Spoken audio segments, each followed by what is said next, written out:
अस्सलामु अलैकुम नाजरीन। आसमान पर सुबह काज़िब की नीली रोशनी फूटने लगी है और कोलंबो शहर के मज़ाफ़ात शुरू हो गए। इसके साथ ही हमारी बेचैनी में इजाफा हो गया क्योंकि ट्रेन हर छोटे लोकल स्टेशन को छोड़ती जा रही थी। ये बात हमारे लिए तशवीशनाक थी क्योंकि बड़े स्टेशन पर सिविल और मिलिट्री इंटेलिजेंस के आदमियों की मौजूदगी यकीनी थी। स्टेशन की रोशनियां तेज़ी से पीछे गुजरी तो पोशाली ने घबरा कर कहा, ये आखिरी लोकल स्टेशन था, आगे कोलंबो का मरावाना स्टेशन है। और थोड़ी ही देर बाद ट्रेन झनझनाती धड़धड़ाती कोलंबो के दूसरे अजीम शान स्टेशन मरावाना की ऊंची छत वाले रोशनियों के शहर में जगमगाते प्लेटफॉर्म में दाखिल हो गई। हम बंद दरवाजे के बिल्कुल साथ लगे अपने चेहरे बाजू में छुपाए यूं बैठे थे जैसे सो रहे हों। ट्रेन के रुकते ही हमारे डब्बे में भी मुसाफिरों में शोर सा मच गया। कुल्ली अंदर घुसे, सामान उठाया जाने लगा, लोग एक दूसरे से धक्का पेल करते बाहर निकलने लगे। हम भी उनमें शामिल हो गए। ये बड़ा कुशादा प्लेटफार्म था। मुसाफिर थर्ड क्लास के गेट की तरफ जा रहे थे। हम भी थर्ड क्लास के गेट पर से निकलना चाहते थे। वहाँ खतरा ज़्यादा नहीं था। मैंने दूर ही से देख लिया था कि गेट पर सिवाय टिकट चेक करके कोई सिपाही वगैरह नहीं था। मुश्किल ये आन पड़ी थी कि कोलंबो के फोर्ट स्टेशन से लाइट हाउस वाली खुफिया पनाहगाह ज़्यादा करीब थी, जबकि मरवाना स्टेशन से उसका फासला ज़्यादा था। यहाँ से हमें टैक्सी वगैरह लेकर ही जाना पड़ता। इस हकीकत का हम दोनों को एहसास था। गेट करीब आ रहा था। हमने अपने आप को दूसरे मुसाफिरों में छुपा रखा था। हमारे पास फर्स्ट क्लास के 2 टिकट थे। जब हमने टिकट चेकर को टिकट दिया तो उसने एक नज़र उठाकर हमें देखा। मैंने मुस्करा कर देखते हुए अंग्रेजी में कहा, हम टूरिस्ट हैं। और हम दूसरे मुसाफिरों के साथ तेज़ी से बाहर निकले और सड़क के किनारे किनारे फुटपाथ पर एक चौक की तरफ चलने लगे। यहाँ ज़्यादा रोशनी नहीं थी। पोशाली ने कहा, टैक्सी मिल जानी चाहिए यहाँ से। हम सड़क पर दाएं बाएं देखते जा रहे थे। एक बस सड़क पर से गुजर गई। इत्तफाक से सामने एक खाली टैक्सी आती दिखाई दी। मैंने उसे हाथ दिया। टैक्सी रुक गई। हम जल्दी से उसमें बैठ गए। मैंने ड्राइवर को लाइट हाउस चलने को कहा।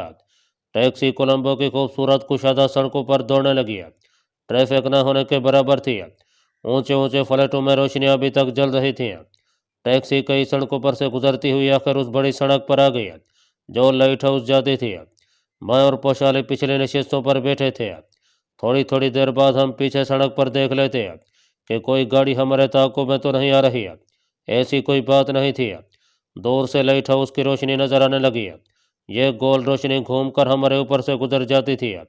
लाइट हाउस की रोशनी दायरे की शक्ल में घुमा करती है। लाइट हाउस कुछ बुलाक दूर रह गया था। टैक्सी सड़क का मोड़ काट कर चौराहे पर आई तो मेरा दिल उछल कर हलक में आ गया। पोशाली ने बेअख्तियार मेरा हाथ पकड़ लिया। चौक में रुकावट खड़ी हुई थी और पुलिस के 3-4 सिपाही एक गाड़ी की चेकिंग कर रहे थे। हमारी टैक्सी की हेडलाइट्स रोशन थी। उस रोशनी में 2 सिपाहियों ने टैक्सी को रुकने का इशारा किया।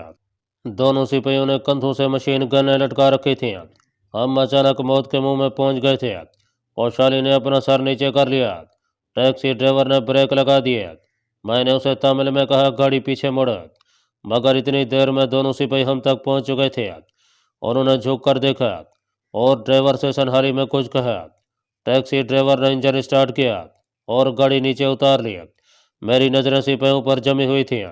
मैंने इतनी देर में अंदाज़ा लगा लिया था कि सिपाहियों ने हमें पहचाना नहीं और मामूल के मुताबिक चेकिंग कर रहे हैं। मगर वो हमारे सर पर खड़े थे। आगे वाली गाड़ी की चेकिंग हो चुकी थी। वो गाड़ी आगे चल दी तो उन्होंने हमारी टैक्सी को आगे आने का इशारा किया। अब सोचने और कोई मंसूबा बनाने का वक्त नहीं था। ये फौरी एक्शन का वक्त था, नहीं तो मौत हमें गले लगाने के सिर्फ 2 कदम के फासले पर खड़ी थी। ड्राइवर ने इंजन बंद नहीं किया था। उसने गाड़ी को पहले गियर में ही डाला था कि मैं बिजली किसी तेजी के साथ उछलकर अगली सीट पर आ गया। ड्राइवर को धकेल कर दरवाजे से बाहर फेंका और एक्सीलेटर देकर टैक्सी को दाएं जानब घुमाया। पहियों से निकलने वाली चीखों की आवाज़ के साथ ही मुझे पुलिस की सीटियों की आवाज़ें सुनाई दी। लेकिन मैंने रुकने की बजाय टैक्सी को दाएं जानब वाली सड़क पर डालकर रफ्तार और बढ़ा दिया। सुबह के वक्त सड़क तकरीबन खाली ही थी। पोशाली भी कूद कर पैसेंजर सीट पर आ गई थी। बहुत जल्द हमें ताक़ुब करती गाड़ी की रोशनी नजर आ गई। पोशाली ने कहा, पुलिस हमारे ताक़ुब में लग गई है। मेरी नज़रें सड़क पर जमी हुई थी। मैंने हेडलाइट्स बुझा दी थी। गाड़ी 70 मील पर जा रही थी। और यूं लड़खड़ा रही थी जैसे अभी इसका इंजन बंजर हो जाएगा। मैंने टैक्सी बाएं जानिब एक जली सड़क पर मोड़ दिया। मुझे कुछ मालूम नहीं था कि यह सड़क आगे कहाँ जाती है। पोशाली भी इस इलाके से नावाकिफ थी। लाइट हाउस की घूमती हुई रोशनी पीछे कहीं रह गई थी। दिन का हल्का हल्का उजाला अब फैलना शुरू हो गया था। मैंने शीशे में से देखा, हमारे पीछे कोई गाड़ी नहीं आ रही थी। सड़क आगे जाकर दाएं जानिब घूम गई। मैंने गाड़ी उस सड़क पर डाल दिया। यहाँ एक जानिब ताड़ के दरख्त और दूसरी जानिब रिहायशी बंगले बने हुए थे।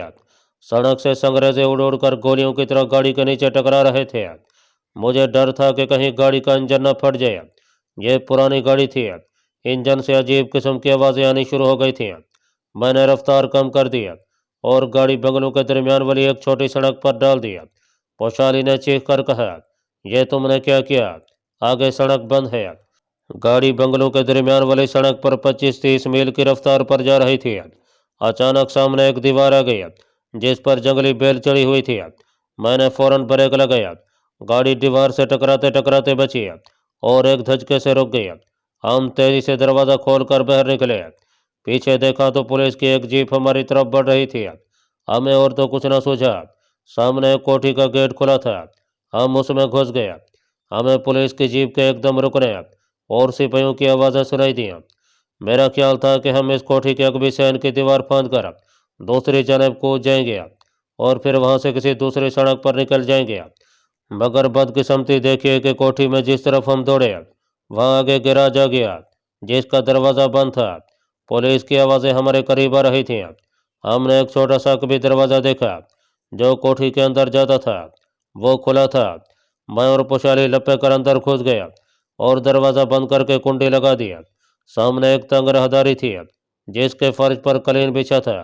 उस तरफ से किसी मर्द की भारी भरकम आवाज़ आई, कौन है? उसने उर्दू में पूछा था।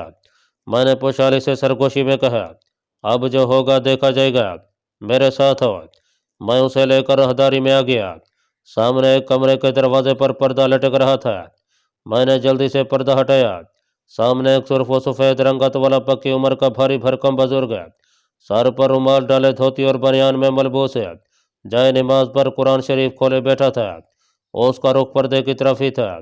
मैंने जाते ही कहा कि हम मुसलमान हैं, पुलिस हमारे पीछे लगी है, बाद में हम सब कुछ बता देंगे, इस वक्त हमें बचा लीजिए। यह कोई बात नहीं थी कि वो शख्स हम पर एतबार करके हमें पनाह दे देता, मगर जाने उस बुजुर्ग के दिल में क्या ख्याल आया कि जल्दी से उठा, हमें सामने वाले कमरे में जाने का इशारा किया और खुद चप्पल पहनकर जिस दरवाजे से हम आए थे उस तरफ चल दिया। हम कमरे में घुस गया। यह छोटा सा स्टोर था जिसका रोशनदान उस तरफ खुलता था जिस तरफ हम भागकर यहाँ दाखिल हुए थे। बाहर पुलिस के सिपाही दरवाजे पर दस्तक दे रहे थे। ये वही गिराज के साथ वाला दरवाज़ा था जिसमें दाखिल होने के बाद मैंने कुंडी लगा दी थी। अब हमें पुलिस के किसी सिपाही या इंस्पेक्टर की उस बुजुर्ग से बातें करने की आवाज़ सुनाई दी। वो सनहाली में बातें कर रहे थे। बाद में पोशाली ने मुझे बताया कि वो पुलिस इंस्पेक्टर था और उसने मुसलमान बुजुर्ग से पुलिस इंस्पेक्टर ही कहकर अपना तारुफ कराया था और पूछा था कि अभी अभी एक आदमी और एक औरत भाग करे हैं, वो पुलिस को मतलूब हैं। इसके जवाब में बुजुर्ग ने कहा था कि अंदर तो कोई नहीं आया, लेकिन मैंने ऊपर से एक आदमी को गैराज की छत से दूसरी कोठरी में कूदते ज़रूर देखा है। उन्होंने पतलूने और बूट शर्ट पहन रखी थी। इस पर पुलिस इंस्पेक्टर ने अपने सिपाहियों को चिल्लाकर कहा था कि दूसरी कोठरियों का मुहासरा कर लो, वो यहाँ से भाग नहीं सकते। जब हमें पुलिस के सिपाहियों के बहर की तरफ भागते हुए कदमों की आवाज़ सुनाई दी तो किसी कदर इत्मीनान सा हो गया, मगर एक बात यकीनी थी कि हमें मुहासरे में ले लिया गया था। हम इस कोठी में बिल्कुल महफूज नहीं थे। यहाँ उस बुजुर्ग का रवैया हमारे साथ क्या हो गया, इसकी हमें कुछ खबर नहीं थी। चंद लम्हों में वो बुजुर्ग आ गया। उन्होंने स्टोर का दरवाज़ा खोलकर मुझे और पोशाली को गहरी नज़रों से देखा और भारी आवाज़ में पूछा, तुम लोग कौन हो? सुर्खों सफ़ेद चेहरे वाले बुजुर्ग टिकटिकी बांधे हमें तक रहे थे। बाहर कोलंबो पुलिस इर्द गिर्द की सारी कोठियों को अपने मुहासरे में ले चुकी थी। कोठियों की लाइन में वो टैक्सी भी यकीनन खड़ी होगी जिसमें फरार होकर हम इस मुसलमान बुजुर्ग की कोठी में घुस आए थे और उन्होंने हमारी खातिर झूठ बोलकर उसे कोठी से बाहर भेज दिया था। अब वो स्टोर का दरवाज़ा खोले हमारे सामने खड़े थे। मैंने एक फर्जी कहानी जहन में घड़ ली। अपने मिशन में न जाने कितनी बार मुझे इस किस्म की फर्जी कहानियां घड़नी पड़ी थी। मैंने पोशाली की तरफ इशारा करते हुए कहा, یہ میری بیوی سلمہ ہے، میرا نام شمشیر علی ہے اور میں مدراس شہر کا رہنے والا ہوں۔ ہم دونوں وہاں ایک اسلامی درسگاہ میں بچوں کو پڑھاتے ہیں۔ ہماری شادی کو 2 مہینے ہوئے ہیں۔ ہم چھٹی لے کر سیلون کی سیر و سیاحت کرنے یہاں آئے۔ اسٹیشن کے پاس ایک ہوٹل میں ٹھہرے ہوئے ہیں۔ آج صبح صبح سمندر میں سورج طلوع ہونے کا منظر دیکھنے ہوٹل سے نکل کر پیدل ہی سڑک پر جا رہے تھے کہ پولیس نے ہمیں یہ کہہ کر پکڑ لیا، دونوں بدماش اور حشیش اسمگل کرتے ہو۔ انہوں نے ہمارے پاسپورٹ بھی چھین لیے، زبردستی تھانے لے چلے۔ آپ تو جانتے ہیں کہ اسلامی اسکول میں پڑھانے والے شریف میاں کے لیے یہ کس قدر بدنامی کی بات ہے۔ ہم نے انہیں بہت کہا کہ ہم دونوں میاں بیوی ہیں اور سیاحت کی غرض سے آئے ہوئے ہیں، مگر پولیس نے ہماری ایک نہ سنی۔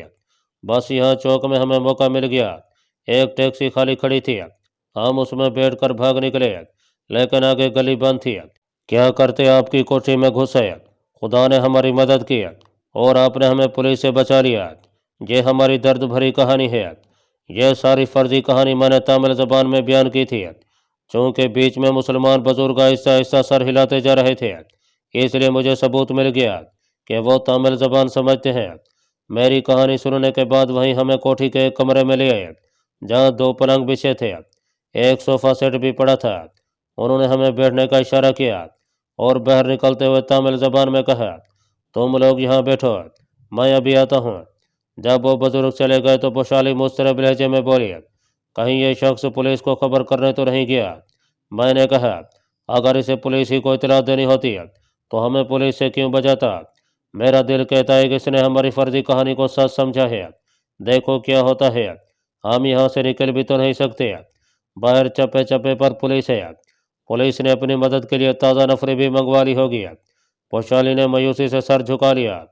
تم جانو، مجھے تو لگتا ہے کہ یہ شخص ہمیں پولیس کے حوالے کرنے والا ہے۔ تھوڑی دیر بعد مسلمان بزرگ واپس آ گئے۔ انہوں نے ایک چھوٹی سی گول ٹرے اٹھا رکھی تھی، جس میں ڈبل روٹی کی سلائی، سنتاس کے قتلے اور چائے تھی۔ بڑی گول تپائی پر رکھتے ہوئے بزرگ نے کہا، میں یہاں اپنے بڑے لڑکے کے پاس رہتا ہوں، وہ اپنے بچوں کو لے کر چھٹی پر کینڈی گیا ہوا ہے، تم ناشتہ کرو۔ اور ہاں، اس بزرگ نے پوشالی کی طرف اشارہ کرتے ہوئے کہا، یہ تمہاری بیوی ابھی تک خاموش کیوں ہے؟ اس کا رنگ تامل اردو جیسا نہیں ہے۔ میں نے فوراً کہا، یہ سری نگر کی رہنے والی ہے، صرف کشمیری اور تھوڑی تھوڑی اردو زبان ہی بول سکتی ہے۔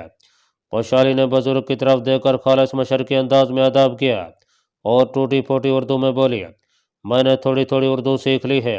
وہ اب میری طرف متوجہ ہو کر کہنے لگے، تمہارا بیان سچا ہے یا جھوٹا، میں اس میں نہیں پڑھنا چاہتا۔ تم مسلمان ہو، میں بھی مسلمان ہوں، تم نے مجھ سے پناہ مانگی۔ اس وقت میں اللہ کی کتاب کے سامنے بیٹھا تھا، میرا فرض ہے کہ تمہیں پناہ دوں، لیکن تم زیادہ دیر یہاں نہیں ٹھہر سکو گے۔ میرا بیٹا ایک ذمہ دار سرکاری افسر ہے، اس کی یہاں بڑی عزت ہے۔ اگر پولیس کو پتہ چل گیا کہ ہم نے ایک جوڑے کو اپنے ہاں پناہ دی تھی جو ان کی نظر میں مجرم ہے، تو میرے بیٹے کی نوکری خطرے میں پڑ جائے گی۔ میں نے ان کا شکریہ ادا کرتے ہوئے کہا، ہم بھی آپ کو کسی مصیبت میں نہیں ڈالنا چاہتے، آپ نے ہم پر بہت بڑا احسان کیا ہے، پولیس کے ہٹتے ہی ہم یہاں سے چلے جائیں گے۔ بزرگ نے چائے کی پیالی میں چمچہ ہلاتے ہوئے کہا، پولیس ابھی یہاں سے نہیں ہٹے گی، آپ لوگ یہاں نئے نئے آئے ہیں، آپ کو خبر نہیں کہ پولیس نے یہاں منشیات کے خلاف مہم شروع کر رکھی ہے، جس پر اسے منشیات کی اسمگلنگ کا ذرا سا بھی شک ہو جاتا ہے پولیس اس کا پیچھا نہیں چھوڑتی۔ میں نے چائے کا کڑوا گھونٹ لیا اور بولا، کیا آپ ہمیں اتنی اجازت نہیں دیں گے کہ ہم رات ہونے تک یہاں چھپے رہیں؟ رات کے اندھیرے میں ہم خود ہی یہاں سے کسی طرف نکل جائیں گے۔ وہ بولے، یہ بات ہمارے لیے خطرناک ثابت ہو سکتی ہے، پولیس نے تم لوگوں کو ہماری کوٹھی سے نکلتے دیکھ لیا تو میرے بیٹے کا نام مشتبہ لوگوں کی فہرست میں آ جائے گا۔ میں چپ ہو گیا، بزرگ بھی خاموش ہو گیا، لگتا تھا کہ وہ کچھ سوچ رہے ہیں۔ ذرا خاموشی کے بعد وہ بولے، کوٹھی میں 2 نوکر کام کرتے ہیں، وہ اس وقت بھی کوٹھی میں ہی ہیں، میں نہیں چاہتا کہ انہیں تمہاری بھنک بھی پڑے۔ پھر انہوں نے چائے کی پیالی میز پر رکھی اور اٹھ کھڑے ہوئے، تم دونوں اسی کمرے میں رہنا، باہر بالکل مت نکلنا، میں باہر سے تالا لگا دوں گا، اونچی آواز میں بات مت کرنا، باتھ روم یہ سامنے کونے میں ہے۔ اس عرصے میں کچھ سوچتا ہوں کہ تمہیں یہاں سے کیسے نکالا جا سکتا ہے۔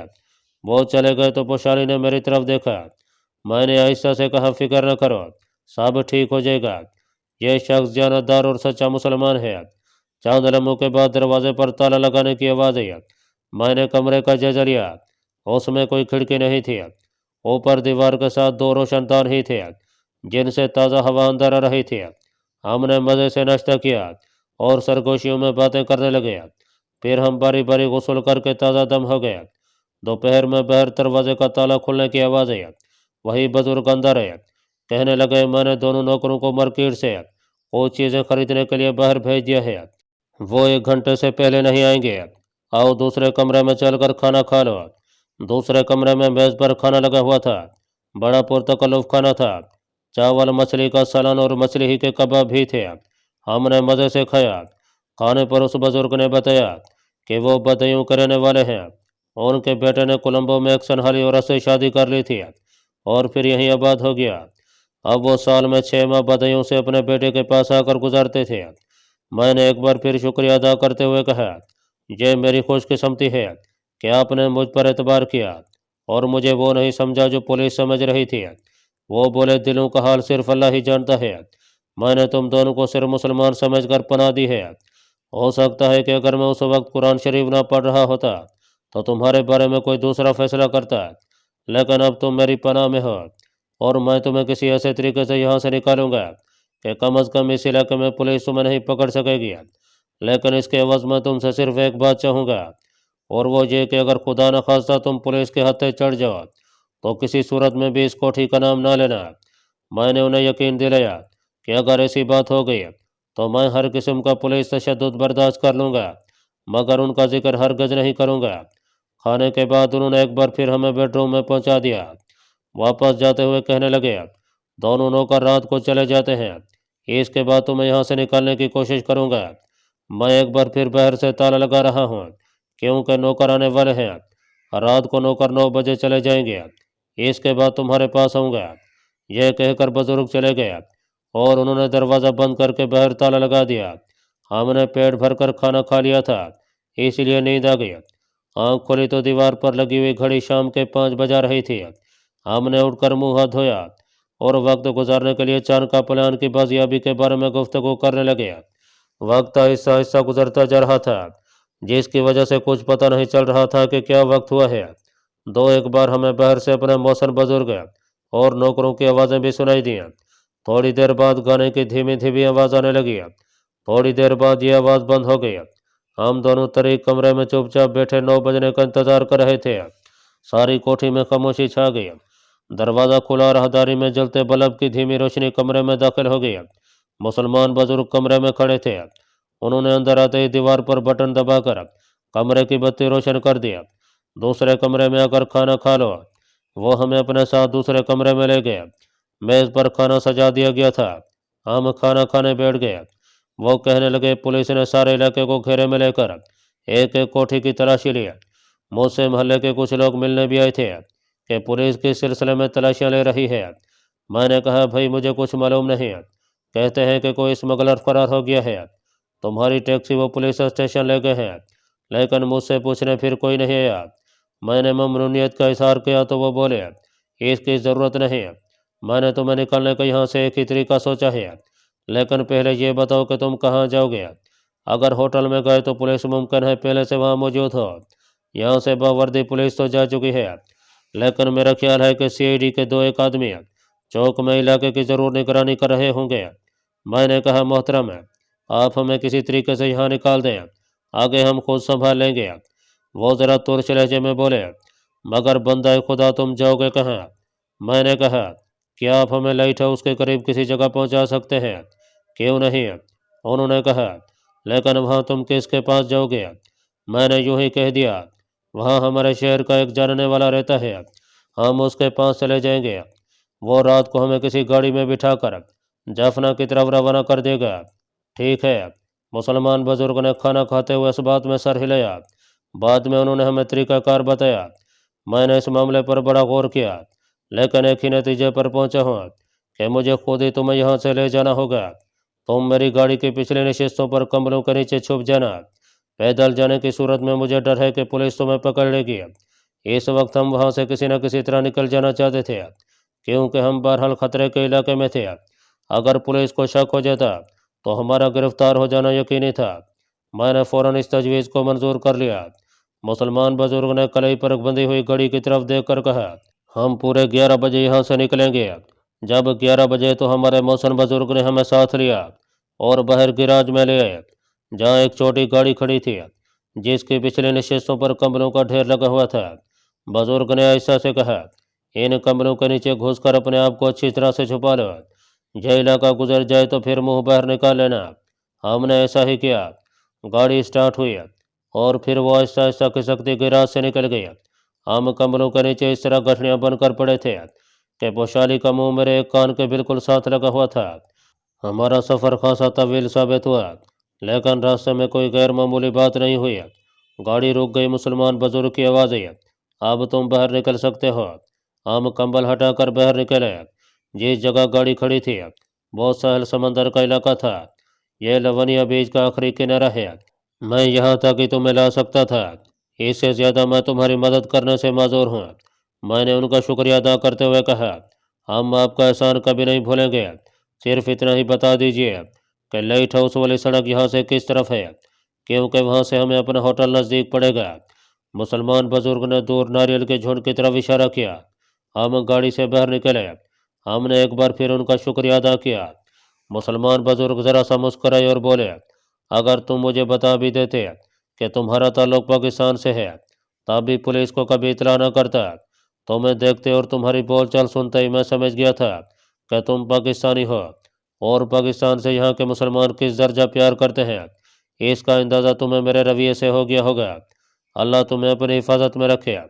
मुसलमान बुजुर्ग ने गाड़ी मोड़ी और वापस रवाना हो गया। वो मुझे और वैशाली को हैरत में गुम छोड़ गया। वैशाली ने तड़प कर कहा, देखा तुमने, मैंने कहती थी कि उसे पता चल गया है कि हम गैर मुल्की जासूस हैं।